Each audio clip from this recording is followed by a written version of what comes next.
first time I see Joe Calzaghe was obviously in the amateurs. He won 2 ABA titles. I see him win 2 ABA titles, and I was very impressed with him.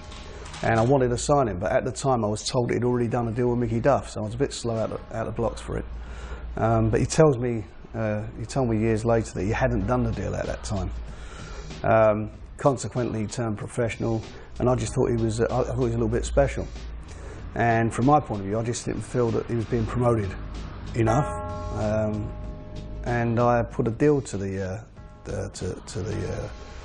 his management about putting, whether they would be interested in me promoting him, and they knocked it back, and they didn't even, according to Joe, didn't discuss it with him. Consequently, I think Joe fired them and made a complaint to the Boxing Board of Control. The Board of Control heard the complaint, and they voided his contract with them. And he then became managed and promoted by me. I saw his first professional fight the night that Frank Bruno fought Lennox Lewis at the old Cardiff Arms Park. And he was one of the first on the bill that night, and so there was nobody in the arena at all. And of course I've watched him ever since and seen him progress into becoming one of the great fighters in the world today. Joe became the mandatory contender to Steve Collins, who at that time was pretty high. He'd beaten Nigel Benn twice, he'd beaten Eubank twice. He was the guy that, he was beating them all. Steve, then we made the fight, and then Steve retired, and we had to make a fight at very short notice for him. And the fight we made at short notice was against Chris Eubanks, and Eubanks was a big step up for Joe at that stage of the game. And I remember Terry Lawless or Mickey Duff, one of them, had rang the ball and tried to stop the fight from going ahead, saying it was a bad match and he was being rushed, which I didn't feel was the case. Certainly if he was good enough to fight Steve Collins, he was certainly good enough to fight Chris Eubanks, and I genuinely felt that Joe would have beaten Steve Collins. Maybe Steve thought the same thing, I don't know. But we made the Eubank fight, and that was a cracking fight. I mean, tremendous fight.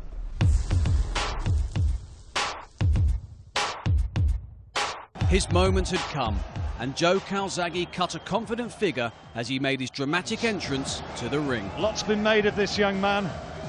He's been spoken of one of the brightest young talents, one of the brightest emerging talents in British boxing. Eubank straight away onto the offensive.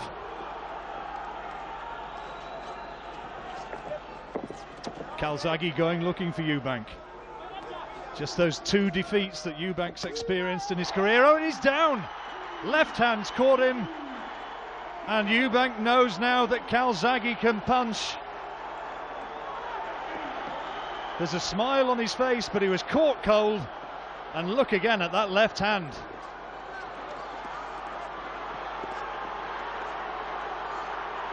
Well, there was no smiling as Eubank hit the canvas. Almost lifted off his feet.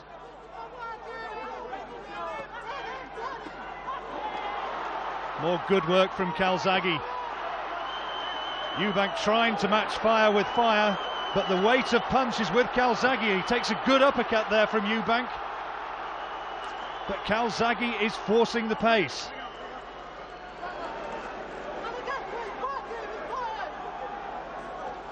Eubank landed some terrific body shots. Calzaghe again will not be denied. He bullies Eubank back.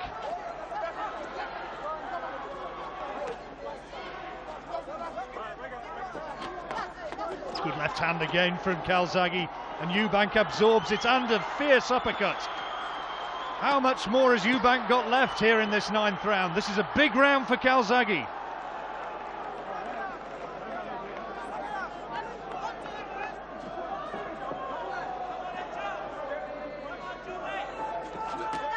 Now in the final round, terrific shot from Calzaghe, and Eubank doesn't like it, but he's getting the standing count. The crowd don't like it. Eubank certainly thought that he shouldn't have been counted there, but he took that left hand, and did he just touch down with the right glove? I think he did. Well, closing seconds of the 12th round, and what a performance this has been from Joe Calzaghe. Big uppercut from Eubank in the closing seconds, but Calzaghe, the pride of Wales, surely, although Eubank raises his glove, surely Calzaghe is going to get this title. The crowd are on their feet, and a new star of British boxing has been born tonight. A huge crowd in Sheffield has witnessed this. But really, he bossed that fight pretty much all the way through. For the winner, who is now WBO super middleweight champion of the world, Joe Calzaghe. Calzaghe had pulled it off in style and had arrived on the world stage with a bang. That night, he came of age, if you like, as a fighter, because he boxed beautifully, and Eubank, even though maybe he was past his best, he was still a formidable champion. And when he won the title from Eubank, then you thought, we've got something here. And when he beat Eubanks, I mean, that was a tremendous performance beating Eubanks. I mean, he had Eubanks down in the first round, and he got caught in the last round with a tremendous punch by Eubanks. And that's the one thing about Joe Calzaghe, he had a good chin.